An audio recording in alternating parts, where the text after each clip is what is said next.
명절이 다가오고 있습니다. 명절이 되면 사랑하는 가족들을 만나서 좋은 시간을 보내기도 하고 그래서 너무 좋기도 하고 저는 더 좋은 것이 명절이 되면 오랜만에 출근하지 않고 집에서 쉬어도 돼서 너무 좋은 것 같습니다. 이번에 명절에는 아침 묵상도 쉬고 새벽 예배도 쉬고 금요 기도회도 쉬는 것 같아서 너무 좋습니다. 네. 이번에 저희 어머님이 부산에서 올라오시는데요. 제가 이사를 하고 아직까지 집 정리가 마무리가 잘 안 됐는데 저는 마음이 언제든지 와도 편하지만 저희 안 사람은 마음이 편하지 않은 것 같습니다. 스트레스를 받는 것 같습니다. 우리 장년 성도님들은 어떤 고민을 명절을 앞두고 하고 계신지 모르겠네요. 저희 어머님들의 그 연령대 성도님들은 가족들에게 뭘 해먹이면 우리 손자 손녀들이 또 요 놈들이 뭘 잘 먹을까 이런 고민을 하실지 모르겠네요. 어떤 고민을 하고 계실지 모르겠습니다. 젊은이들은 명절이 되면 가족들 앞에서 이제 가족들을 만나는 것이 신경이 많이 쓰입니다. 취업 준비를 하고 있는 청년들은 어떻게 취업을 하고 있는지, 향후 앞으로 계획은 뭔지, 또 결혼 준비는 잘하고 있는지 여러 가지에 대해서 물어볼까봐 혹시 안 물어보더라도 쳐다보기만 해도 스트레스를 많이 받습니다. 혹시 장년 성도님들은 은퇴 이후에 어떤 삶을 가지고 있는지 대화를 나누는 것이 스트레스인지는 모르겠네요. 명절이 되면 좋기도 하고 기다려지지만 또 마냥 편하고 명절을 마냥 마음 편히 맞이하는 것은 아닌 것 같습니다. 사람이 사람을 대하는 것이 때로 스트레스이고 또 누구나 사람의 시선을 많이 영향을 받습니다. 그리고 저도 어딜 가든지 다른 사람들의 옆에 있는 사람들에게 맞춰주는 편이라서 늘 주변 사람에게 시선이 가곤 합니다. 늘 주변 사람들이 어떻게 행동을 하는지, 내가 어떻게 행동을 하면 주변 사람들이 또 어떻게 생각을 할지, 여기 이 교회는 어떤 문화적 배경이 있는지, 여기서는 어떤 행동을 해야 되고 또 어떤 행동을 하면 안 되는지, 저도 처음 왔으니까 늘 신경이 많이 쓰입니다. 그런데 저는 부러운 사람이 있습니다. 참 부러운 사람이 있는데요. 다른 사람 신경 쓰지 않고 당당하게 행동하는 사람, 이 사람이 저는 참 부럽습니다. 저 같은 사람은 이 사람 저 사람 고려하여 행동하는데 그는 자기 소신에 맞게 행동을 하는 것입니다. 이런 사람이 정말 부럽습니다. 물론 다른 사람들에게 배려하지 않고 피해를 주는 행동을 한다면 그것은 잘못된 거겠지만, 그거 말고 피해를 주지 않고 배려를 잘 하지만 소신 있게 행동하는 사람이 저는 정말 부럽고 또 닮고 싶습니다. 아무도 보지 않아도 주변 사람들의 시선과 관계없이 독자적으로 스스로 사람들이 의견을 물어봤을 때 언제나 당당하게 대답할 의견을 마음 가운데 가지고 있는 그 사람, 정말이지 부러운 것 같습니다. 우리는 주변 사람들의 시선에, 우리 주변 사람들의 평가에, 우리 주변 사람들의 수군거림에 많은 영향을 받곤 합니다. 어떻게 하면 우리는 주변의 다른 사람들로부터 자유롭게 행동을 할 수 있을까요? 아무도 보지 않아도 나는 언제나 똑같은 나다운 모습으로 이 동네를 가든 저 동네를 가든 여기 있든 저기 있든 언제나 똑같은 나다운 모습으로 삶을 살 수 있을까요? 주변에서 모두 다 A라고 주장을 해도, 특별히 명절이라 불신자 가족들이 모두 A라고 동시에 나를 둘러싸고 주장을 하더라도 믿음의 사람으로 흔들리지 않고 당당하게 B라고 이야기할 수 없을까요? 다 돈이나 세상의 성공, 부동산이나 주식 등 다양한 이야기를 아주 흥미롭게 서로 대화를 나누고 있는 그 와중에 아주 자연스럽게 당당하게 예수 그리스도의 복음을 소신 있게 외치고 이야기할 수는 없을까요? 어떻게 하면 우리는 복음으로 소신을 가지고 삶을 살아갈 수 있을까? 함께 고민을 해보면 좋겠습니다. 사람에게 영향을 많이 받아 이리저리 휘둘리는 것은 사실 내가 가지고 있고 소유하고 있고 확신하고 있는 그 믿음에 대해서 진짜 확신이 없어서 그런 것입니다. 내가 소신 있게 행동이 가능한 것은 영적인 자신감이 가지고 있기 때문에 그것을 근거하여 확신 있게 이야기를 하고 삶을 살아가는 것입니다. 내가 신앙하는 그것에 대해서 진짜 옳은 것이다. 내가 가지고 있는 복음이 진짜 귀중한 것이다. 이것을 내가 확신하고 있을 때 우리의 삶의 행동은 달라지게 되고 일관성 있게 삶을 살아가게 되는 것입니다. 오늘 본문은 바울의 일행이 안디옥 교회에서 사역하고 있을 때의 이야기입니다. 당시에는 이제 막 복음이 이방인에게 확산이 되던 그 시기이기 때문에 아직까지 이방인들에게 성령이 임하고 이방인들이 세례를 받고 세례를 또 사도들이 주는 것에 대해서 어색하던 그런 시기였습니다. 이방인들을 유대인들과 똑같은 하나님의 백성으로 받아들여야 하는지, 아니면 유대인들과 똑같이 할례를 받아야지만, 할례를 받고 할례라는 통과 의례를 거쳐야지만 하나님의 백성으로 인정해 줄 것인지, 이러한 고민이 있던 과도기적인 시기였습니다. 아무튼 바울 일행이 안디옥 교회에서 사역하고 있을 때에 게바와 더불어 안디옥 교회의 성도들이, 일행들이 함께 식사를 나누고 있었습니다. 다시 말해서 예루살렘 교회의 유력한 기둥과 같은 존재 게바, 이 베드로죠. 게바와 안디옥 교회 일행들, 이방인 교우들이 함께 식사를 하고 있는 것입니다. 유대인은 이방 죄인들과 더불어 식사하지 않습니다. 한자리에 앉아 식사하지 못합니다. 그러나 베드로는 고넬료 사건 이후에 이방인에게도 성령이 강림함을 보게 되고 이방 선교에 대해서도 열린 마음을 가지고 있었습니다. 그래서 베드로는 이방 선교가 가능하다라고 생각하는 사람입니다. 그래서 베드로는 안디옥 교우들과 이방 교우들이 한 자리에, 같은 자리에 앉아서 함께 지금 식사를 나누고 있었습니다. 베드로가 이방인과 함께 식사를 하고 있는데 베드로가 가진 그 믿음과 또 그가 가지고 있던 확신이 한순간에 와장창 무너져 버리고 또 베드로의 믿음이 넘어져 버리는 사건이 발생하게 되는데요. 제가 보기에는 완전 확실히 믿는 것과 또 이방인의 구원에 대해서, 선교에 대해서 열린 마음과 이것이 가능하다고 믿는 믿음은 좀 차원이 다른 것 같습니다. 열린 마음과 가능하다는 믿음과 완전히 확신을 가지고 있는 믿음은 좀 다른 것 같습니다. 오늘 본문 갈라디아서 2장 12절을 보면 12절의 성경책을 보고 한번 같이 읽어보도록 하겠습니다. 시작. 야고보에게서 온 어떤 이들이 이르기 전에 게바가 이방인과 함께 먹다가 그들이 오매 그가 할례자들을 두려워하여 떠나 물러가매.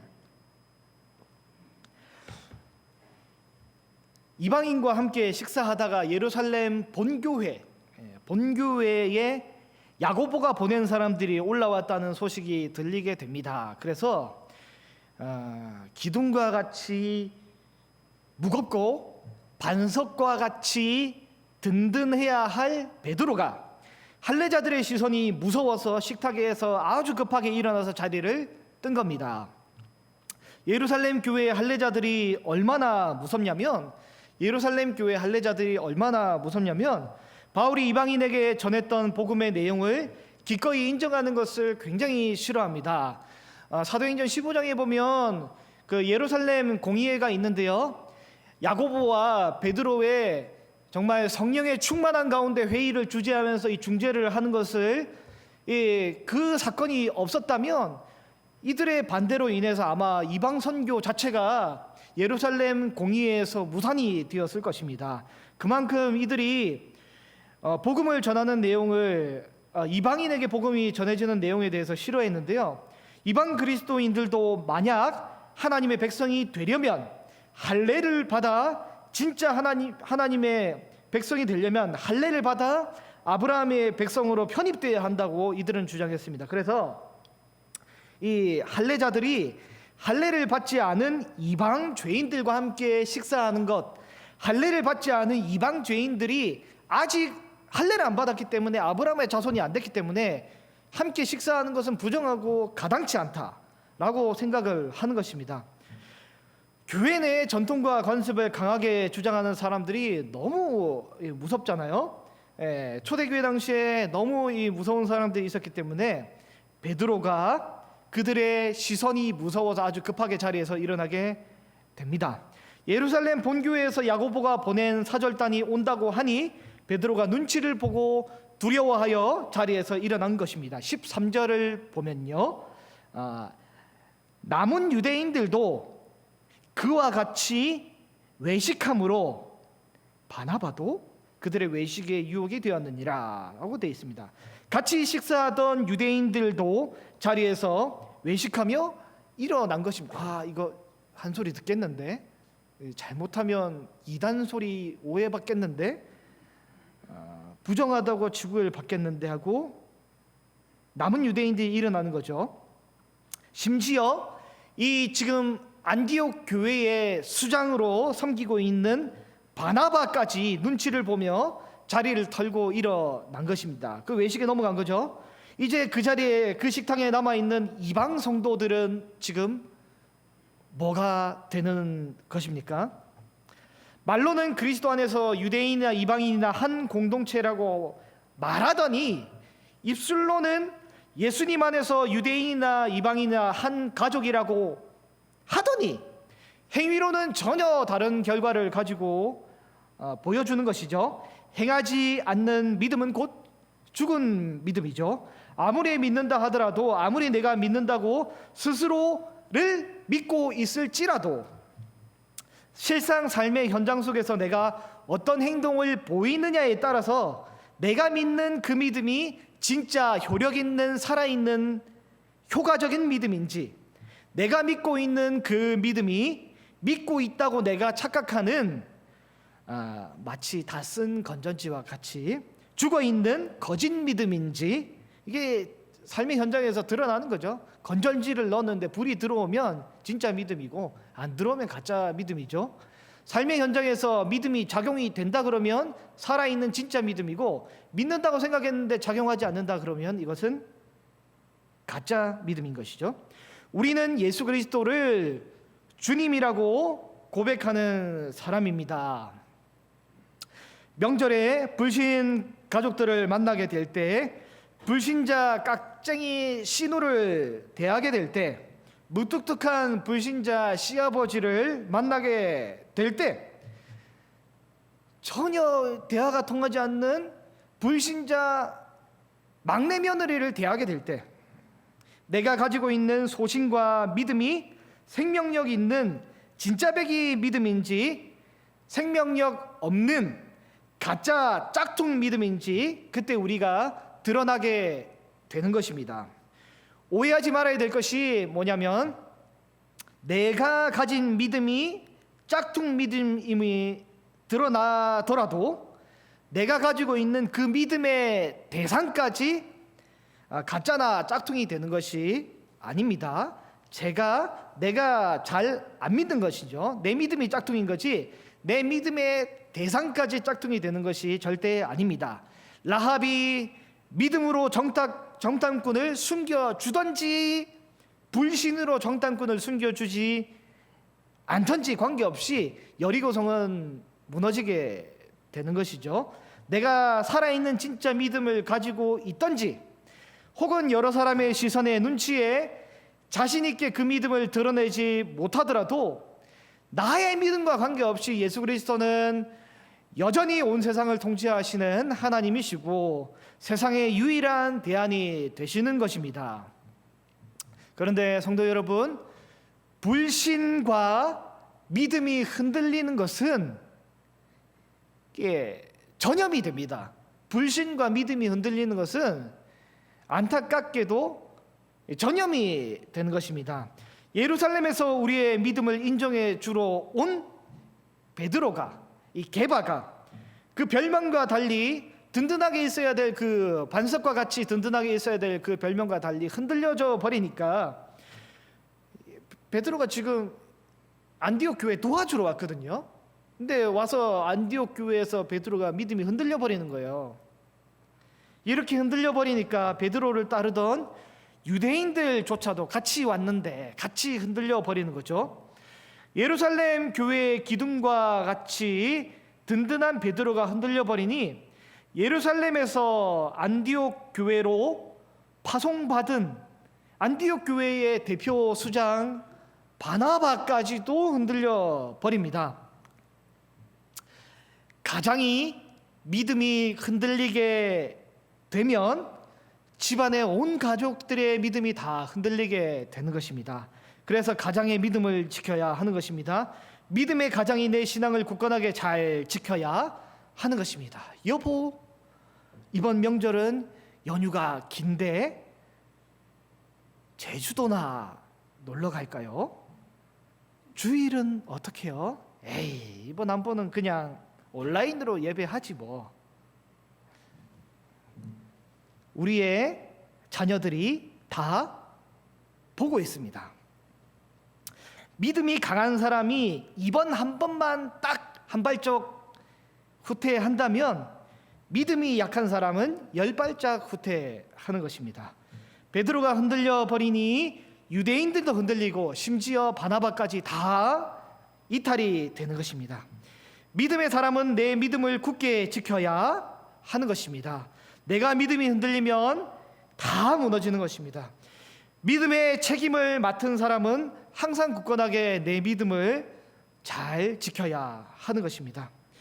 베드로도 유대인들도 심지어 믿었던 바나바마저 이탈해 버린 초라하고 그 버림받은 이방 그리스도인들의 그 식탁에서 주변 사람들의 눈치를 전혀 보지 않는 소신 있는 한 인물이 등장하게 됩니다. 그는 유대인이지만 그 식탁을 지키고 있고 그 자리에 앉아 묵묵히 식사를 계속 이어서 합니다. 그는 곧 사도 바울입니다.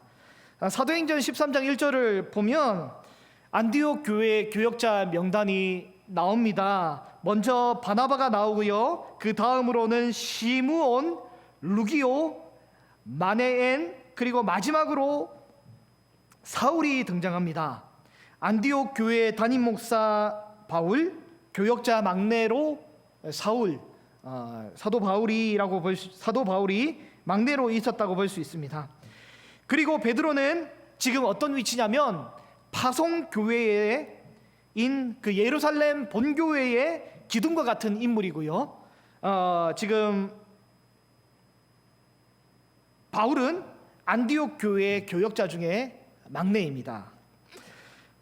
사도 바울은 게바의 이탈에 대해 사람의 눈치를 보지 않고 책망을 합니다.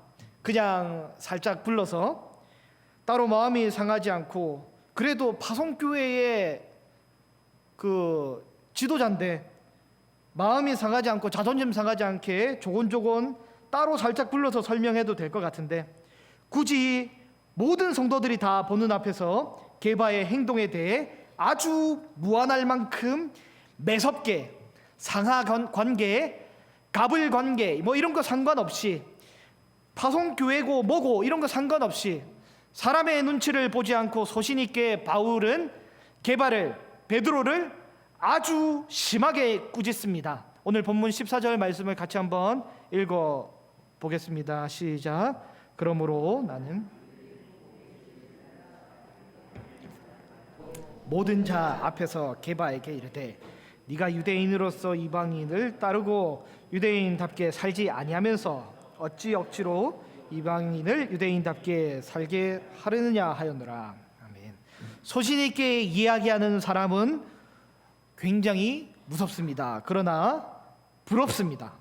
다른 사람들을 배려할 때는 배려해야겠지만 또한 소신 있게 이야기해야 할 때는 소신 있게 이야기를 해야 하는 것입니다. 바울이 공식적으로 게바를 책망한 이유가 무엇입니까? 사람들이 다 보는 앞에 공식적으로 이 게바를 책망한 이유가 무엇입니까? 지금 바울이라는 개인이 게바라는 한 사람을 책망한 것이 아닙니다. 지금 이 상황은 어떤 상황이냐면 하나님 앞에 이방인의 사도로 부르심을 받은 이방인의 사도로서 대표로서 유대인의 사도의 대표인 베드로에게 강력하게 항의를 하는 것입니다. 그들이 복음의 진리를 따라 바르게 행하지 아니함을 보고선 바울이 굉장히 아주 화가 난 것입니다. 그래서 베드로에게 너도 유대인이면서 유대인답게 살지 않고 이방 선교에 기울거리며 있으면서 왜 이방인을 억지로 유대인답게 살고자 하려느냐? 그들의 잘못된 외식에 대해서 바울은 책망하고 있는 것입니다. 바울은 자기가 가진 복음에 대해서 확신을 가지고 있습니다. 바울은 자기가 믿고 있는 이 복음의 내용에 대해서 확신을 가지고 있습니다. 바울은 주께서 자기에게 주신 복음의 내용에 대한 확신이 있었습니다. 바울은 도대체 그 어떤 내용의 어떤 믿음, 바울이 가지고 있는 복음의 그 믿음은 어떤 내용입니까? 바울이 소리를 지르며 강하게 외친 믿음의 내용은 바로 무엇입니까? 오늘 본문 15절인데요. 15절 말씀은 눈으로 한번 보실까요? 뭐라고 하냐면 우리는 본래 유대인이요 이방 죄인이 아니로되 우리가 누굽니까? 너와 나, 우리 앉아서 지금 식사하고 일어났던 우리는 지금 유대인이고 너희가 이방인 너희가 소위 말하는 이방 죄인이 아니로되 감히 식사 못하는 이방 죄인이 아니로되 그럼에도 불구하고 우리 전체가 다 예수님을 믿는 그 이유는 16절에 사람이 의롭게 되는 것은 율법의 행위로 말미암음이 아니요 오직 예수 그리스도를 믿음으로 말미암는 줄 알므로 우리도 그리스도 예수를 믿는다라고 이야기를 하는 것입니다. 나 베드로와 너 베드로, 나 바울과 너 베드로, 그리고 여기 앉아있는 모든 유대인, 소위 말하는 우리가 이방 죄인은 아니지만 그럼에도 불구하고 굳이 예수 그리스도를 믿는 이유가 이는 우리가 율법의 행위로서가 아니고 그리스도 예수를 믿음으로써 의롭다함을 얻으려 함이다라고 이야기를 하는 것입니다. 구주께서 이 땅에 사시며 율법의 모든 요구를 거룩한 삶으로 성취하신 그것과 우리를 대신해서 우리를 대표해서 율법의 모든 형벌을 온몸으로 다 받으셔서 실제로 십자가에 못 박혀 죽으신 그 사건, 또한 우리를 대신해서 우리를 대표해서 사망 권세를 이기고 다시 살아나시는 부활의 첫 번째 열매로 이 복음의 역사를 증명하신 그 사건, 바울과 그 일행들은 이것을 믿는 것이죠. 바울이 유대인이지만 왜 믿습니까? 바울이 유대인이지만 베드로도 유대인이지만 왜 예수 그리스도를 믿습니까? 16절 후반절에 보면 율법의 행위로서는 의롭다함을 얻을 육체가 없느니라. 사람이 아무리 노력하고 또 노력한다 해도 율법의 행위로서는 의롭다 할 수 있을 만한 육체가 전혀 없는 것입니다. 바울은 그것을 믿기 때문에 바울이 유대인이지만 율법의 행위로 구원 얻는 방법을 포기하고 그리스도의 행위로 구원을 얻을 것을 선택하는 것입니다. 유대인들, 바리새인들은 나의 행위로 구원을 얻으려는 행위 구원자였다면 그리스도인들은 예수 그리스도의 행위로 구원을 얻는 십자가 사건과 부활 사건의 그 행위로 구원 얻는 예수 그리스도의 행위를 믿는 또 다른 행위 구원자입니다. 우리는 예수님의 행위로 구원을 얻는 그 사람입니다. 그래서 내 행위로 구원 얻을 것을 포기하고 그리스도 예수의 행위로 구원을 얻을 것을 결심을 한 것이죠. 그걸 알고 복음의 내용을 진짜 믿는다면 내 행위가 아닌 그리스도 예수의 그 십자가 사건으로 구원을 얻는다는 그 내용을 믿는다면 유대인들도 이방인들도 똑같은 방법으로 방식으로 구원을 얻는 한 형제임을 만약에 믿는다면 베드로는 이방인들과 함께 식사하는 것을 부끄러워하지 말아야 했습니다. 베드로는 그러지 못한 것이죠. 이방인과 함께 식사하는 것에 대해서 부끄러워하는 그것은 곧 복음의 내용을 부끄러워하는 것입니다. 복음의 내용을 명확하게 확신하지 못한 것이죠. 내가 믿고 있는 내용을 부끄러워한다면 이는 얼마나 비참한 일이겠습니까? 사랑하는 성도 여러분, 우리는 복음의 내용을 믿는 사람입니다. 이방인이나 유대인이나 모두 구원 얻을 유일한 소망이 그리스도 예수에게 있다는 것을 우리는 믿음으로 고백하는 사람들입니다. 교회 식구들이나 불신자나 세상의 유일한 대안은 예수 그리스도밖에 없다는 것을 우리는 믿고 있는 사람입니다. 명절에 만날 우리의 가족들, 또 친지들, 또 불신자 친구들, 또 불신자 친지들 가족들에게도 예수 그리스도가 필요하고 예수 그리스도가 가장 귀한 보배임을 우리는 믿고 있지 않습니까? 부동산 대박이 터졌다고 2, 3년 전에 그렇게 잘난 척하던 우리의 친척들은 지금 어떻게 하고 있습니까? 이자 갚는다고 엄청 고생하고 있습니다. 좋은 직장에 다니거나 고시에 합격했다고 어깨에 힘이 들어간 가족들이 있습니까? 주식이나 코인에 대박이 난 가족들이 있습니까? 혹시 좋은 대학에 입학했다고 기세가 등등한 엄친아가 주변에 있습니까? 세상 사람들이 부러워하고 노래하고 자랑하는 내용들이 세상에는 너무도 많이 있습니다. 이것은 이 또한 다 지나가게 되는 것입니다. 사람들이 자기 자신을 자랑하는 것에 대해서 아주 신나서 여러 가지들에서 많이 자랑을 하고 다니겠지만 이 또한 다 지나가게 되는 것입니다. 내가 교회를 안 다니고 주일에 식당의 문을 열었더라면, 가게의 문을 열었더라면 세상 사람들처럼 11조를 내는 대신, 하나님 앞에 11조를 헌물을 드리는 것 대신 다른 데 투자를 했더라면, 누구는 주말마다 여행을 다닌다 그러는데 나는 평일에는 직장을 가고 주말에는 교회를 가니 너무너무 피곤한데, 여러 가지 주변 세상 사람들의 달콤한 그 이빠른 소리에 우리 믿음의 사람들이 넘어가서는 안 되는 것입니다. 주일에 교회에 나가는 것이 부끄럽습니까? 세상 사람들이 부럽습니까? 하나님께 드리는 시간이 아깝습니까? 하나님께 사랑하는 마음으로 드린 예물이 아깝습니까? 이는 다 우리가 가진 복음을 부끄러워하는 그 내용인 것입니다. 이 얼마나 비참한 일이겠습니까? 세상에는 이렇게 스스로가 잘난 줄 알고 당당하다가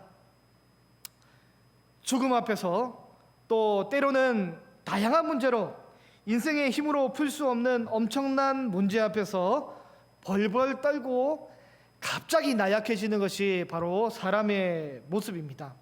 때로는 돈도 시간도 모든 것을 다 내려놓고 문제를 해결하기 원하지만 이미 때가 늦은 것이죠. 그러나 우리는 답을 미리 알고 있는 사람입니다. 한 번 죽는 것은 사람에게 정한 것이요, 그 후에는 심판이 있나니. 인생의 목표가 세상의 풍요와 부요함을 누리는 것이 전부가 아니라 하나님을 누리고 또한 이 땅에서 하나님 나라를 경험하고 또 준비하는 삶인 것이죠. 이 땅에서 그리스도를 알아가고 그리스도와 동행하는 그 삶이 얼마나 귀중한지요. 세상은 현세가 전부이고 끝이며 여기서 즐기고 아주 여기서 뽕을 뽑으려고 시도를 합니다. 그러나 우리는 이 땅에서의 삶을 세상 사람들과 같이 살아가지만 우리는 하나님 나라를 살아가는 사람입니다. 우리에게는 새하늘과 새 땅이 있습니다. 이 땅에서도 우리가 더 많은 것을 누릴 기회가 있지만 우리는 그리스도 예수를 선택하는 그 사람입니다. 바울의 고백처럼 우리도 유대인이지만 그럼에도 불구하고 우리도 복음을 선택했다라고 고백한 바울처럼 우리도 세상 사람들과 동일하게 똑같이 치열한 삶을 이 땅에서 살아가지만 그럼에도 불구하고 우리는 복음이 더욱 가치 있고 복음을 선택했다고, 예수 그리스도의 복음을 따라 사는 삶을 선택했다고 이렇게 고백할 수 있는, 믿음으로 당당하고 복음을 당당하게 고백할 수 있는 저와 여러분이 되시기를 간절히 소망합니다.